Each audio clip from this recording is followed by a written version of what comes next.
नमस्कार, आप देख रहे हैं उत्तराखंड प्राइम। मैं हूं आपके साथ प्रियंका। मुख्यमंत्री पुष्कर सिंह धामी ने राजपुर रोड पर एक स्कूल में पुस्तक साइबर एनकाउंटर्स का लोकार्पण किया और ये किताब डीजीपी अशोक कुमार और पूर्व डीआरडीओ वैज्ञानिक ओपी मनोजा ने लिखी है। ये किताब ऑनलाइन अपराधियों के साथ पुलिस की भिड़ंत की सच्ची कहानियों पर आधारित है। मौजूदा वक्त में बढ़ते साइबर क्राइम से ज्यादा लोगों को कैसे बचाया जा सके, ऐसी तमाम जानकारी इस किताब में दी गई है। और इस मौके पर पूर्व डीजीपी एससीएस राधा रतूड़ी समेत पुलिस प्रशासन से जुड़े कई आला अफसर समेत स्कूली छात्र छात्राएं मौजूद रहे।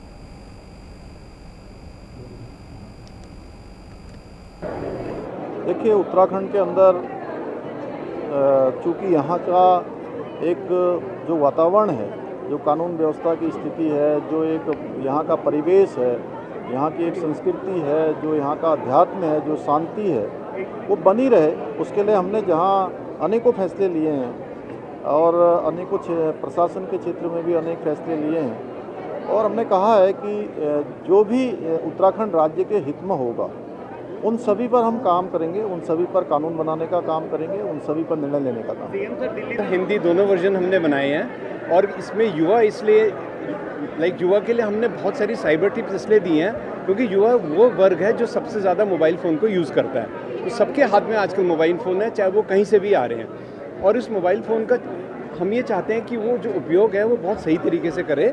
और इसके लिए हमने हर स्टोरी में एक टिप दी हुई है कि आप किसी से OTP शेयर नहीं करना, किसी को आपने कोई अनवांटेड किसी भी लिंक पे क्लिक नहीं करना, किसी को आपको अपने बैंक की डिटेल्स नहीं बतानी है। तो ये सारी चीज़ें हमने दी हैं और युवा वर्ग से यही है कि वो साथ में साइबर से तो बचें, औरों को भी बचाएं और टेक्नोलॉजी में अवेयर रहें।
तो साइबर एनकाउंटर्स पुस्तक का लोकार्पण हुआ है और सीएम धामी ने पुस्तक का लोकार्पण किया और इस बाबत यहाँ पे आप तस्वीर भी देख सकते हैं जहाँ पर सीएम धामी ने संबोधन भी दिया है साइबर एनकाउंटर को लेकर। साइबर एनकाउंटर्स पुस्तक का लोकार्पण किया गया और सीएम धामी ने पुस्तक का लोकार्पण किया। उस बाबत ये तस्वीरें आपकी टेलीविजन स्क्रीन पर।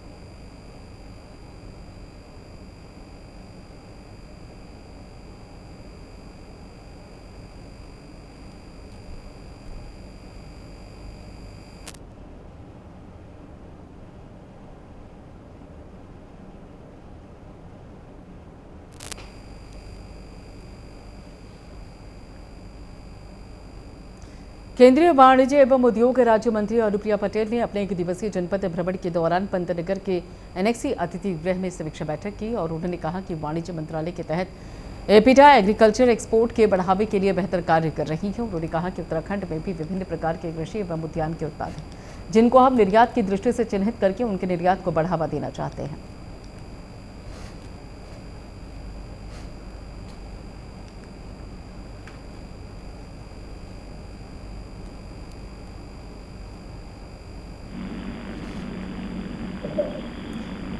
साहिद खान हमारे साथ जुड़ चुके इस बाबत आगे की जानकारी देने के लिए। साहिद, यहाँ पर एनेक्सी अतिथि गृह की समीक्षा बैठक हुई है, क्या कुछ है आपके पास जानकारी?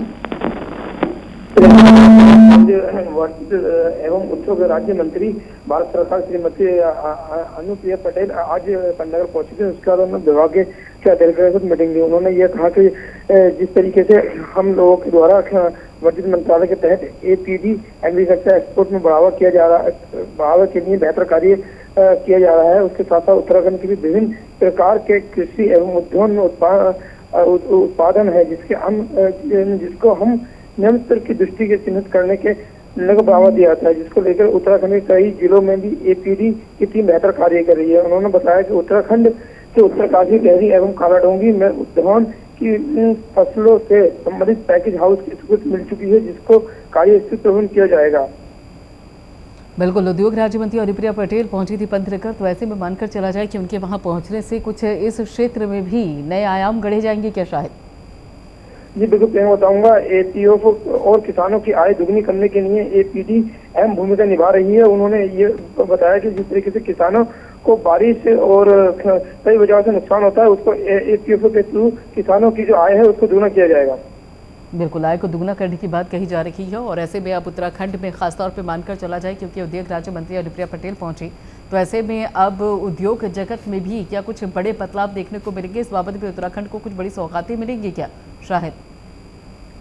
जी बिल्कुल, बताना चाहूंगा। जिस तरीके से ये अनुप्रिया पटेल के द्वारा अधिकारियों की मीटिंग हुई, उसके द्वारा बताया गया कि उत्तराखंड को भी एक बहुत बड़ा पैकेज मिलने वाला है और उसके साथ ही जितनी भी जगह जैसे उत्तरकाशी, टिहरी, कालाडोंगी में उद्यान की फसलों से संबंधित पैकेज हाउस की स्वीकृति मिल चुकी है, जिसके कार्य हम किए जाएंगे। उन्होंने बताया कि संबंधित अधिकारियों ने एनडीएल लैब के लिए प्रस्ताव बनाकर शासन को भेजा गया है, जिसके मिलने का कार्य प्रारंभ किया जा रहा है। उन्होंने बताया इससे किसानों की जो आय दुगनी होगी और जो छोटे छोटे किसानों को समूह बनाए और उनके उत्पाद की क्षमता को बढ़ाया जाएगा। चलिए, शुक्रिया शाहिद इस सारी जानकारी के लिए। अपराध की रोकथाम और बाहरी प्रदेश के लोगों का पुलिस सत्यापन के लिए डोईवाला पुलिस ने तमाम पुलिस फोर्स के साथ ही डोईवाला की केशवपुरी और साथ ही राजीव नगर बस्ती में अभियान चलाया। पुलिस की कार्रवाई करते हुए 21 वाहनों को सीज किया गया और 800 ब्लॉक की जांच की गई और साथ ही करीब 6 लाख रुपए जुर्माना वसूला गया है।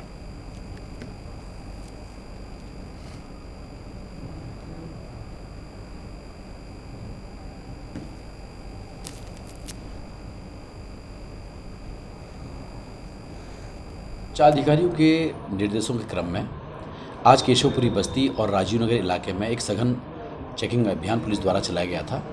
इसमें थाने पुलिस और अन्य पुलिस बल, होमगार्ड, पीआरडी को इंक्लूड करते हुए एक एरिया विशेष को चारों तरफ से घेर करके प्रातः 4 बजे से अभियान चलाया गया था।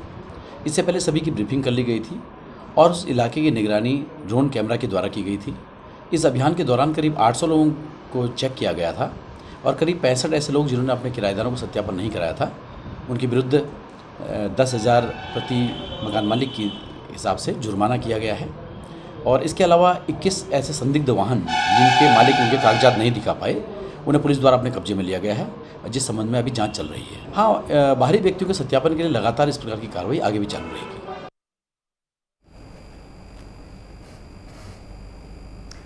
उधर धामी सरकार में दायित्वों को लेकर काफी लंबे समय से चल रही अटकलों पर एक बार फिर से विराम लगाते हुए बीजेपी प्रदेश अध्यक्ष ने बयान जारी करते हुए कहा कि सरकार में कार्यकर्ताओं को दी जाने वाली जिम्मेदारी को लेकर सभी तैयारियां पूरी कर ली गई हैं। दायित्वधारियों की लिस्ट कई बार की वार्ता के बाद तय हो चुकी है। कर्नाटक के चुनाव संपन्न होने तत्काल बाद इस बारे में एक बार फिर से पुनर्विचार कर घोषणा कर दी जाएगी।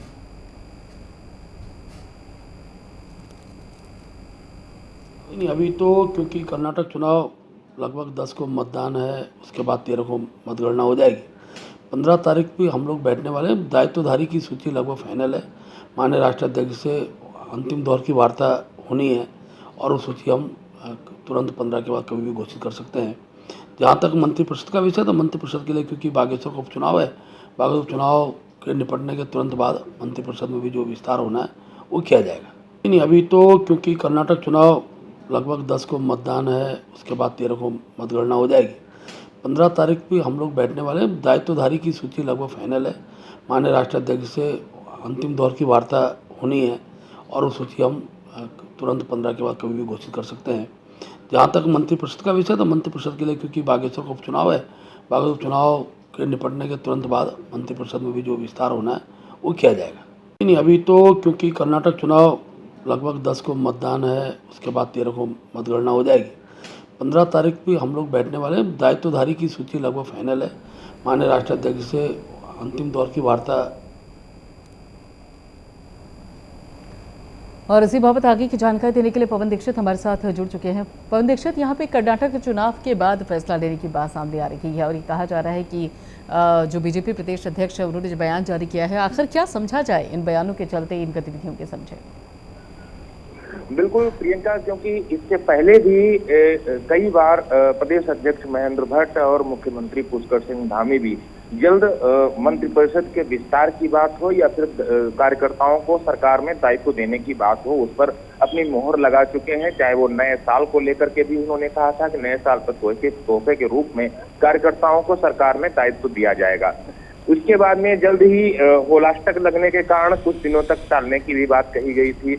उसके बाद में होली के बाद तत्काल जो नवरात्र के दौरान दायित्व बंटवारे को लेकर के चर्चाएं जोर शोर से चल रही थी।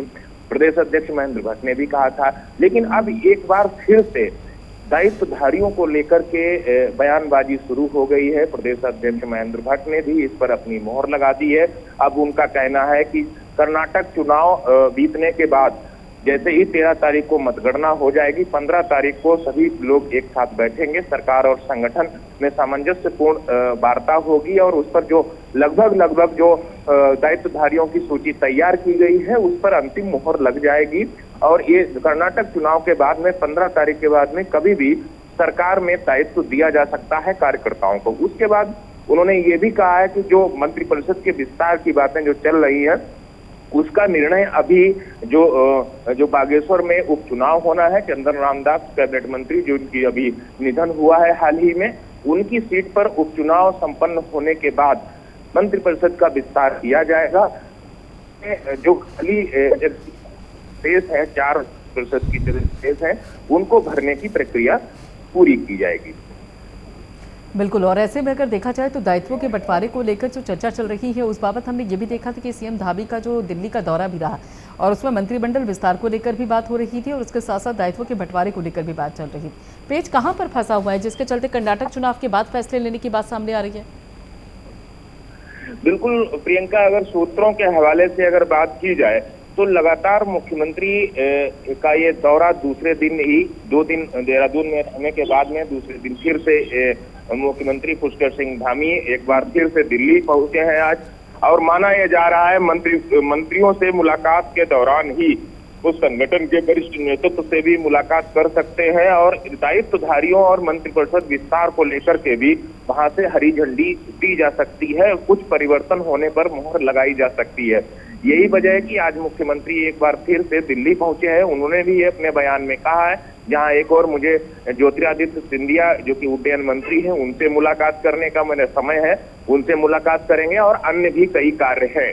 तो अन्य जो कई कार्य हैं उसमें महत्वपूर्ण विषय ये भी है कि दायित्वधारियों की सूची पर निर्णय लिया जा सकता है और मंत्रिपरिषद विस्तार को लेकर के भी निर्णय लिया जा सकता है। और हाल ही में हुई जो एक कैबिनेट मंत्री प्रेमचंद्र अग्रवाल के द्वारा जो ऋषिकेश में एक कार्यकर्ता को एक आम व्यक्ति को, समाज सेवी कार्यकर्ता को उसके साथ हाथापाई करने का जो वीडियो वायरल हुआ है, उससे भी कहीं न कहीं सरकार की और भारतीय जनता पार्टी की फजीहत होती हुई दिखाई दे रही है। उस पर भी कोई कठोर निर्णय लिया जा सकता है। चलिए, शुक्रिया पवन दीक्षित इस सारी जानकारी के लिए। बीजेपी ने लोकसभा चुनाव की तैयारियां शुरू कर दी हैं, जिसके तहत बीजेपी ने अपने सभी संसदीय क्षेत्रों में सांसदों के प्रवास कार्यक्रम तय किए और ये अभियान आगामी 15 मई से 15 जून तक चलेगा। और इस संबंध में बीजेपी प्रदेश अध्यक्ष महेंद्र भट्ट ने जानकारी देते हुए बताया कि लोकसभा चुनाव की तैयारियों के तहत ये प्रवास कार्यक्रम तय किए गए हैं। प्रत्येक लोकसभा क्षेत्र में सांसदों के साथ साथ वहां के जनप्रतिनिधि भी मौजूद रहेंगे। इस अभियान की शुरुआत अल्मोड़ा लोकसभा क्षेत्र से की जा रही है, जिसके लिए अल्मोड़ा, पौड़ी, हरिद्वार सांसद के द्वारा अपने अपने कार्यक्रम पार्टी को दिए जा चुके हैं और पार्टी ने भी अपने सभी जिला अध्यक्षों को कार्यक्रम तय करने के निर्देश दिए और इस कार्यक्रम की आधिकारिक घोषणा जल्द ही की जाएगी। सांसदों का प्रवास कार्यक्रम पूरे 1 माह अपने अपने लोकसभा के अंदर रहेगा। हमने राज्यसभा के सांसदों के प्रवास तय किए हैं। इन प्रवासों के तहत प्राथमिकता में वो बूथ होंगे जिन बूथों में हम लोग पिछली बार किसी न किसी कारणवश जीत नहीं पाए हैं। ऐसे बूथों को फोकस करते हुए हमने वहाँ पर जो लाभार्थी हैं उनसे संपर्क के कार्यक्रम रखे हैं। बूथ स्तर पर हमारी जो बूथ टोली बनी है उस टोली के साथ सांसदों की बैठक रखी है। सड़कों के शिलान्यास हैं, उनके किसी के उद्घाटन हैं, ऐसे केंद्र पोषित योजनाएं हैं जिन योजनाओं की समीक्षा बूथ स्तर पर होनी है। ये सारे कार्यक्रम इस हमने तय किए हैं तो माननीय सांसदों ने कार्यक्रम बिल्कुल अंतिम उसमें है और बहुत जल्दी उसको हम जारी कर देंगे। हमने इसके लिए ज़िले में सांसद के कार्यक्रम की दृष्टि से कार्यकर्ता तय किया हुआ है कि उनके कार्यक्रम प्रवास को सुनिश्चित करेंगे और तिथि माननीय सांसद आ चुके हैं। बागेश्वर ज़िले से ही हमारी जो अल्मोड़ा विधानसभा है, लोकसभा है, उसका हमने प्रारंभ किया और हमारे अल्मोड़ा लोकसभा के सांसद जी की तिथि हमको प्राप्त हो चुकी है। कल ही पौड़ी लोकसभा के सांसद जी से भी हमें तिथि प्राप्त हो गई है। हरिद्वार के सांसद जी का भी कार्यक्रम फाइनल हो चुका है। बहुत जल्दी क्रमबद्ध तरीके से कार्यक्रम की जानकारी समाचार पत्रों के माध्यम। बद्रीनाथ धाम में तीर्थ यात्रियों की सुविधाओं को ध्यान में रखते हुए चमोली जिला सहकारी बैंक ने एक नई पहल शुरू की। बद्रीनाथ धाम में एटीएम वैन की व्यवस्था की गई है, जहां से श्रद्धालु आवश्यकता अनुसार धनराशि की निकासी कर सकता है। और बद्रीनाथ धाम के व्यापारियों और कारोबारियों ने चमोली जिला सहकारी बैंक प्रबंधन की इस पहल को काफी सराहा है।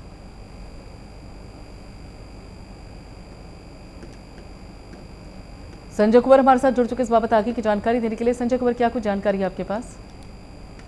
प्रियंका जी, देखिए, बद्रीनाथ धाम में जो चमोली जिला सहकारी बैंक की ये पहल की गई है, एक एटीएम वैन यहाँ पे रखी गई है ताकि जो अभी पीक सीजन चल रहा है बद्रीपुरी में और श्रद्धालुओं को जो है किसी तरह की कोई परेशानी न हो और जितने भी उनकी धनराशि की निकासी अगर उन्हें जरूरी उनको जितने भी धनराशि एन वक्त पे चाहिए तो वो एटीएम जो चलता फिरता एटीएम है, एटीएम वैन है, तो इस एटीएम वैन से वो जो है अपनी धनराशि जो है इससे निगत कर सकते। क्योंकि देखिए, अभी बद्रीपुरी में पुनर्निर्माण कार्य चल रहा है, मास्टर प्लान का कार्य चल रहा है, तो ऐसे में पंजाब नेशनल बैंक और एसबीआई जैसे बड़े बड़े एटीएम और जहाँ पे ये बैंक थे और जहाँ पे ये एटीएम लगाए गए थे, तो वहाँ पे तोड़ की कार्रवाई हुई और थोड़ा पुनर्निर्माण के चलते अभी श्रद्धालुओं को ये एटीएम कहाँ पे नहीं बनाए गए हैं तो उसकी जानकारी नहीं मिल पाती। लिहाजा चमोली जिला सहकारी बैंक ने अपने कुछ इस प्रकार की जो वैन टाइप की जो एटीएम इन्होंने यहाँ पे रखे हुए हैं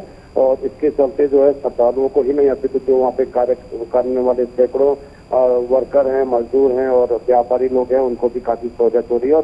और जिला जो सहकारी बैंक है उनके निदेशक का कहना है कि अगर ये स्कीम कामयाब होती तो ऐसे ही एक दो और एटीएम बैंक जो है बद्रीनाथ में स्थापित किए जाएंगे ताकि जो पीक सीजन में मई, जून और जुलाई का महीना है उसमें श्रद्धालुओं को किसी भी तरह की परेशानी न होगी। चलिए, शुक्रिया संजय सारी जानकारी के लिए। देहरादून में रैश ड्राइविंग पर चालान के बजाय अब सीधे मुकदमा दर्ज होगा और एसपी ट्रैफिक देहरादून अक्षय कोटे ने बताया है कि रैश ड्राइविंग करने वाले यूट्यूबर्स के पास 30 से 40 लाख रुपए की बाइक होती है। रैश ड्राइविंग करने पर चालान काटने और उनके खिलाफ पुलिस ने सख्त कार्रवाई की एसओपी बनाई है। एसपी ट्रैफिक के अनुसार यूट्यूबर सब्सक्राइबर बढ़ाने की चाह में खुद के साथ दूसरों की जिंदगी को भी खतरे में डाल रहे हैं। अब पुलिस ऐसे चैनल्स पर नजर रख रही है और कोर्ट को भी पत्र लिखकर अनुरोध किया गया है कि ऐसे चैनल्स को बंद करवाने के लिए आदेश पारित किए जाए। रैश ड्राइवर स्पेशली जो बाइकर्स द्वारा की जाती है उसको लेके बहुत सारे कंप्लेंट्स हमारे पास आ रहे हैं। इसमें जो इंटरनल एसओपी हमने की है उसमें जनवरी की तर्ज पर जो हमने सोशल मीडिया टीम का गठन किया था वो टीम का हम फिर से गठन किया जाएगा। लास्ट 2 महीने में जितने भी रैश और निग्लिजेंट बिहेवियर के केसेस हमारे पास आते हैं उसमें हमने ये निर्णय लिया गया है कि जब भी कोई रैश या ओवर स्पीडिंग का केस हमारे पास आता है 60, 70, 80 की स्पीड से अगर है तो हम मोटर व्हीकल में अब तक कार्रवाई कर रहे थे, काउंसलिंग कर रहे थे। पर अगर ऐसा बिहेवियर अगर 100+ हो, वो हमारे कैमरे में, किसी सीसीटीवी में या किसी यूट्यूब चैनल पर हर मिलता है तो हम इसमें 100% ट्रैफिक की तरफ से एफआईआर की कार्रवाई करने का हमने निर्णय किया। इसमें वो भी केसेस कवर करेंगे अगर क्यूट गर्ल। उधर केंद्र सरकार की ओर से उत्तराखंड को G20 समिट की 3 बैठकों की मेजबानी सौंपे जाने के लिए देहरादून में राज्य सरकार ने पीएम नरेंद्र मोदी का आभार व्यक्त किया और जिसके लिए देहरादून में विशाल marathon thank you Modi ji for G20 summit का आयोजन किया गया। मैराथन में बतौर मुख्य अतिथि मुख्यमंत्री पुष्कर सिंह धामी ने शिरकत की और इस दौरान उन्होंने दीप प्रज्वलित कर कार्यक्रम का शुभारंभ किया। मुख्यमंत्री पुष्कर सिंह धामी ने कहा कि पीएम नरेंद्र मोदी के कुशल नेतृत्व के चलते भारत को G20 की अध्यक्षता मिली है और इसके साथ ही उत्तराखंड राज्य को G20 की 3 महत्वपूर्ण समिट आयोजित करने का भी मौका दिया गया है। आज थैंक यू मैराथन का आयोजन यहाँ पर किया गया है और इसमें हजारों प्रतिभागियों ने मैराथन में भाग ले रहे हैं, दौड़ लगा रहे हैं और मोदी जी का धन्यवाद कर रहे हैं क्योंकि मोदी जी के कारण से सबसे पहले तो हमारे देश को G20 की अध्यक्षता मिली, यानी कि लीडरशिप पूरे विश्व की हमको मिली है, G20 की मिली है। उसके लिए मोदी जी का अभिनंदन है और साथ में उत्तराखंड को भी, हमारे राज्य को पहली बार इतनी बड़ी जो विश्व स्तरीय बैठक हो रही है, समिट हो रही है, उस बैठक की 3 महत्वपूर्ण जो मीटिंग्स हैं वो उत्तराखंड को मिली है। हम मोदी जी का अभिनंदन करते हैं, धन्यवाद करते हैं उसके। उधर रुड़की में बजरंग दल के द्वारा मार्च निकाल कर विरोध प्रदर्शन किया गया और ये विरोध प्रदर्शन कर्नाटक चुनाव में कांग्रेस के द्वारा अपने घोषणा पत्र में बजरंग दल पर प्रतिबंध लगाने के विरोध में किया गया। इस दौरान बजरंग दल के कार्यकर्ताओं द्वारा कांग्रेस के खिलाफ जमकर नारेबाजी की गई। विश्व हिंदू परिषद बजरंग दल के नेता संदीप खटाना ने इस अवसर पर कहा कि कांग्रेस के द्वारा हिंदू विरोधी मानसिकता और मुस्लिम तुष्टीकरण के चलते बजरंग दल पर प्रतिबंध लगाने की बात कही गई है।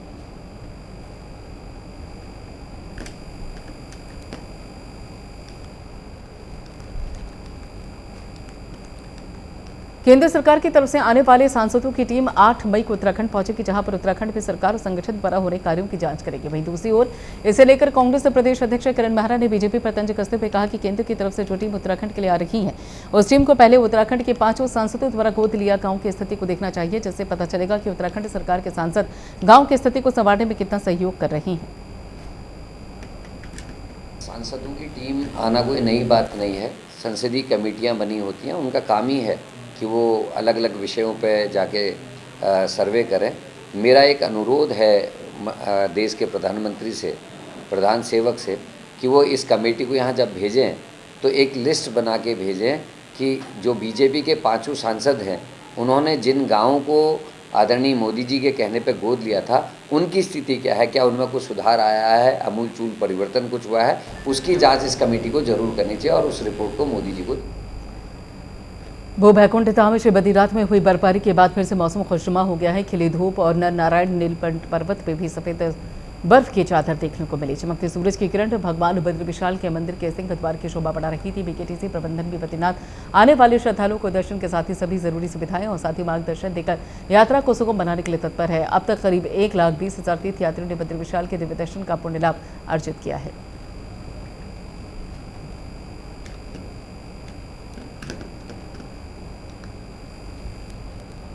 मसूरी माल रोड के पुनर्निर्माण और सौंदर्यीकरण को लेकर प्रशासन द्वारा लगातार काम किया जा रहा है और माल रोड से सड़क के निर्माण का काम लगभग पूरा हो चुका है। माल रोड में नवनिर्मित सड़क के किनारे लगने वाले कॉबलस्टोन का भी काम शुरू हो चुका है। मसूरी एसडीएम नंदन कुमार ने बताया कि मसूरी माल रोड की सड़क का निर्माण का कार्य 30 अप्रैल तक पूरा कर लिया जाएगा, परंतु सप्ताह तक लगातार हुई बारिश से कार्य करने में परेशानियां हुई। उन्होंने कहा कि माल रोड की सड़क निर्माण का कार्य लगभग पूरा हो चुका है और सड़क निर्माण के बाद लोगों को भी दिक्कतें अब कम आएंगी। साथ ही उन्होंने ये भी कहा कि 15 मई से पर्यटन सीजन शुरू होने जा रहा है, जिसको देखते हुए प्रशासन और कार्यदायी संस्था द्वारा माल रोड को सुव्यवस्थित किया जा रहा है। जैसे जंक्शंस पे कॉबल स्टोन्स लगाना और नालों की जो काम है और अदर जो ब्यूटिफिकेशन को लेकर काम है वो भी तुरंत हो जाएंगे।